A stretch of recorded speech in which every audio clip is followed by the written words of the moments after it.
When my stepmother stood up at my wedding reception and announced that I wasn't worthy of my husband's love, the entire room went silent. But what she didn't know was that I had been recording every cruel thing she'd said for months. Her humiliation was about to become legendary. I'm Jessica, and I thought I knew what family betrayal looked like until I met Victoria. She became my stepmother when I was 15, and from the moment she walked into our house, I could feel her eyes sizing me up like I was some kind of threat. I was just a teenager dealing with typical teenage stuff, but to Victoria, I represented everything she couldn't control about my father's past. At first, her attacks were subtle. She'd make little comments about my appearance when Dad wasn't around. "Oh, honey, are you sure you want to wear that top?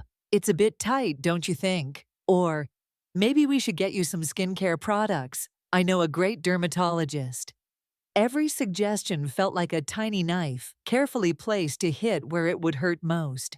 When I'd try to tell my father, she'd already set the stage, mentioning to him how sensitive I was becoming, how difficult the teenage years could be. The worst part wasn't even her cruelty. It was watching my father choose her over me, again and again. Every time I tried to explain how Victoria made me feel, he'd brush it off. "She's just trying to help, Jess. Victoria cares about you." But I could see it in her eyes when he wasn't looking. The satisfaction, the cold calculation. She knew exactly what she was doing, and she was winning. As I got older, Victoria's jealousy became more obvious. When I graduated high school with honors, she mentioned at the family dinner how book smart doesn't always translate to real-world success. When I got into college, she wondered aloud if I was really ready for that kind of independence.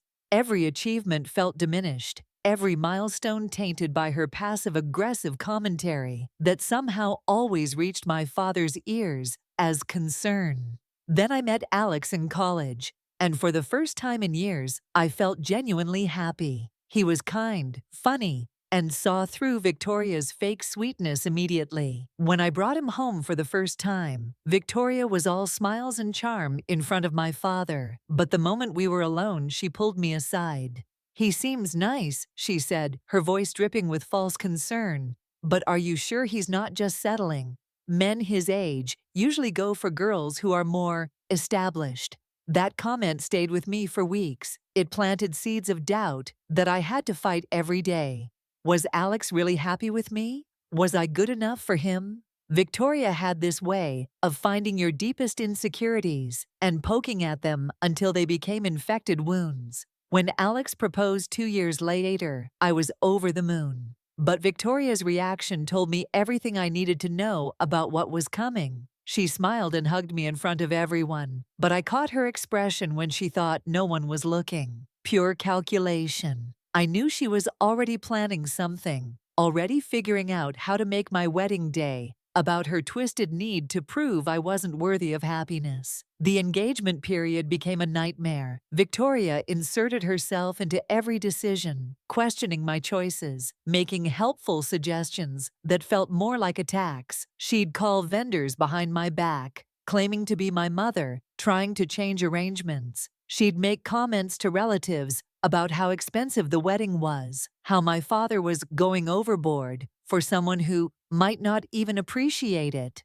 3 weeks before the wedding, after a particularly brutal conversation where Victoria told me I was naive if I thought Alex would stay faithful to someone like me, I made a decision that would change everything. I was done being her victim. If Victoria wanted to play games, I was going to make sure I had all the evidence I needed to expose exactly who she really was. The morning of my wedding should have been magical, but I woke up with knots in my stomach. Victoria had already started her performance, showing up an hour late to the bridal suite where my bridesmaids were helping me get ready. She swept in like she owned the place, immediately criticizing everything from the flowers to my makeup artist's work. "Oh, sweetie," she said, examining my face like I was a painting gone wrong. "Don't you think the foundation is a bit heavy? You look so artificial." My best friend Rachel shot me a look that said she was ready to throw Victoria out the window, but I just smiled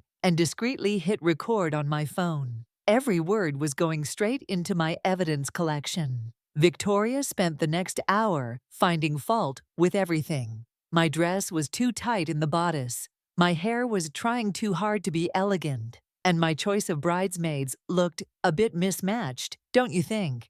With each comment, I watched my friends get angrier, but I stayed calm. I had learned to document her cruelty, and today would be no different. The ceremony itself was beautiful, exactly what Alex and I had dreamed of. But even as I walked down the aisle, I could see Victoria in the front row, whispering to my great Aunt Helen, probably poisoning her mind with some fabricated concern about my readiness for marriage.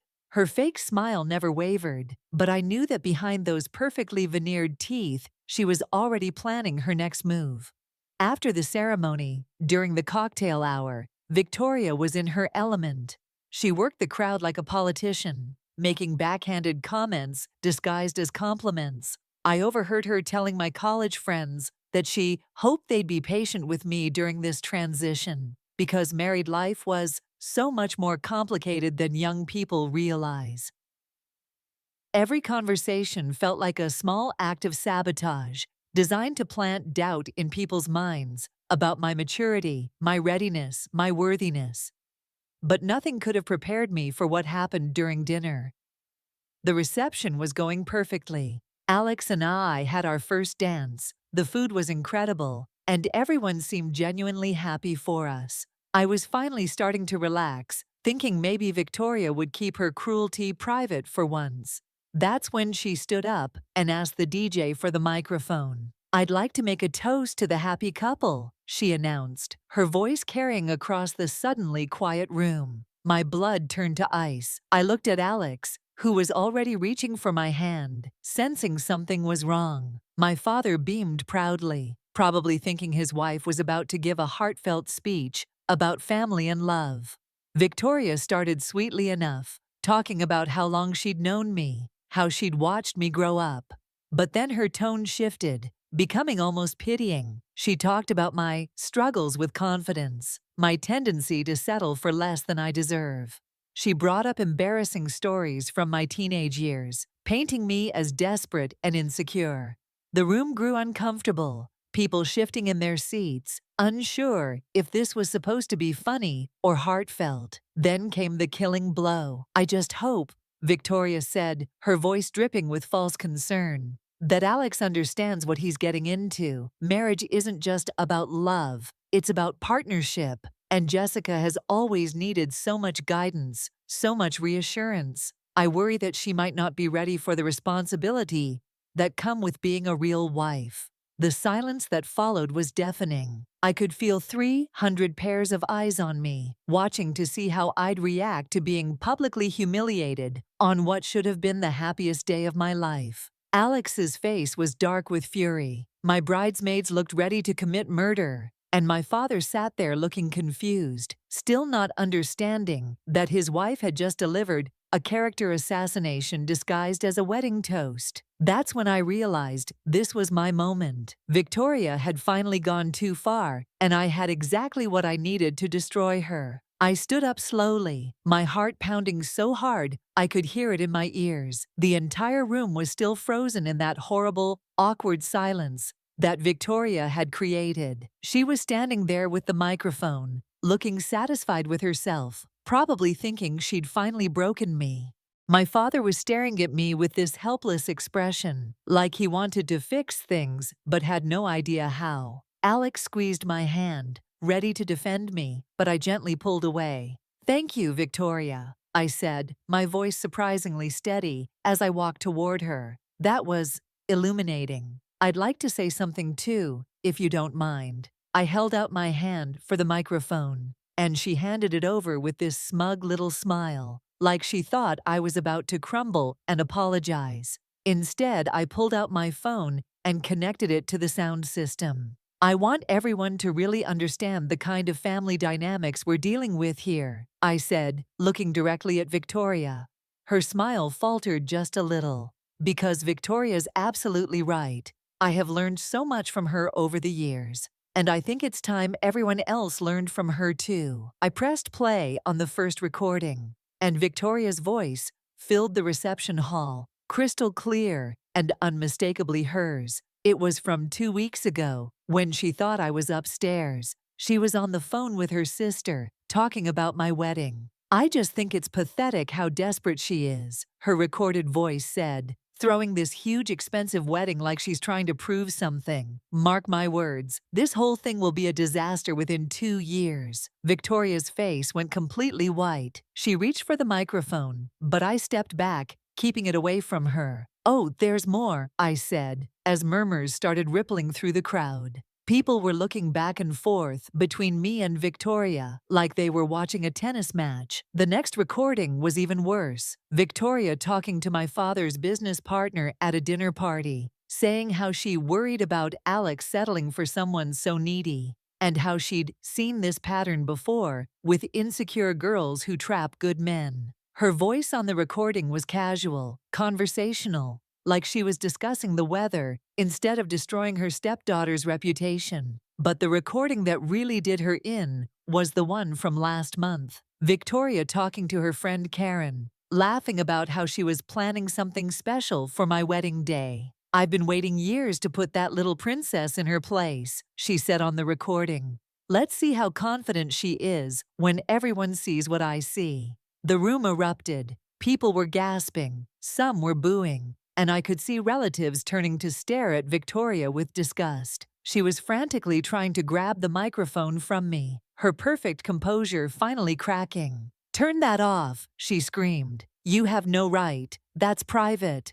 "Private," I said, stepping further away from her grasping hands. "Like the private humiliation you just tried to give me in front of everyone I love?" I looked out at the crowd, seeing faces I'd known my whole life looking at Victoria like they'd never seen her before. This is who Victoria really is. This is what she says about me when she thinks no one's listening. Victoria completely lost it. She started screaming at me, calling me manipulative and vindictive, saying I was a spoiled little brat who couldn't handle the truth. Every word that gasped out of her mouth just proved everything I'd been trying to tell my father for years. Her mask had finally slipped, and everyone could see the ugly truth underneath. My cousins, who had been designated as unofficial security for the wedding, moved in and started escorting Victoria toward the exit. She was still shouting, threatening to sue me, saying I'd ruined everything. As they walked her out, I heard her yelling, "This isn't over. You think you're so smart, but you have no idea what you've done." The room was buzzing with shock and excitement. People were coming up to me, apologizing for not seeing it sooner, telling me how brave I was. Alex wrapped his arms around me and whispered,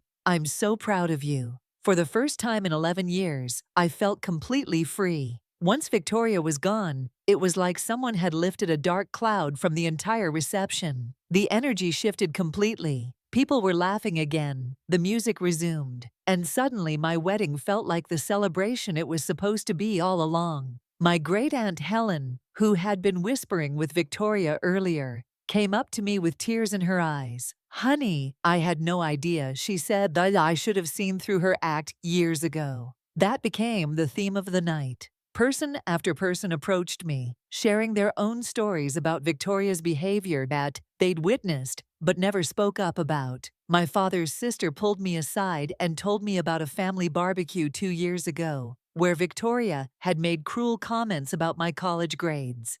My high school friend's mom admitted that Victoria had once called her to warn her that I was going through a difficult phase and might not be the best influence on her daughter.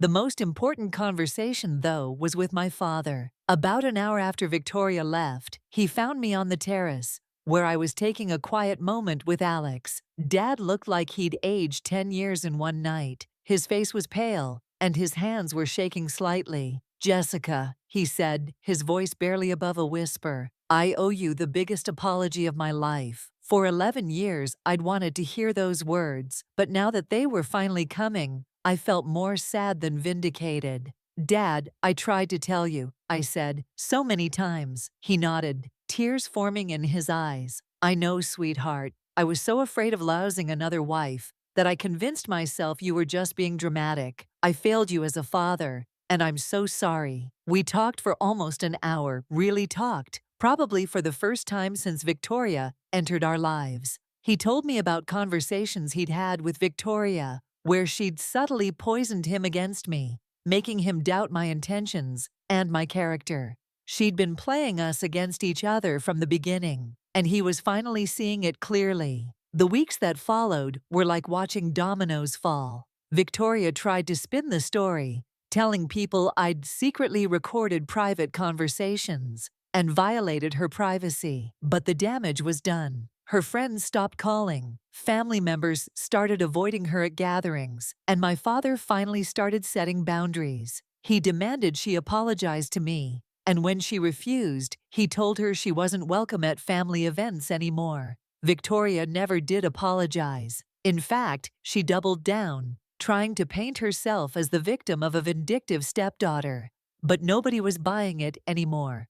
The recordings had shown everyone exactly who she really was, and there was no going back from that. My relationship with my father took time to heal, but we got there. He started coming to dinner at our house regularly, just him, and we slowly rebuilt the trust that Victoria had systematically destroyed. He admitted that he'd been so grateful to have someone after my mother's death that he'd ignored all the red flags. As for me, I learned something powerful that day. For years, I'd let Victoria make me question my own worth, my own reality. I'd accepted her version of me as someone who was too sensitive, too needy, too much trouble. But standing up to her, exposing her cruelty for what it really was, gave me back my voice and my power. Sometimes the only way to deal with a bully is to show everyone else who they really are. Victoria had spent years carefully crafting this image of herself as the concerned stepmother, while systematically tearing me down behind closed doors. But the truth has a way of coming out, especially when you're smart enough to document it.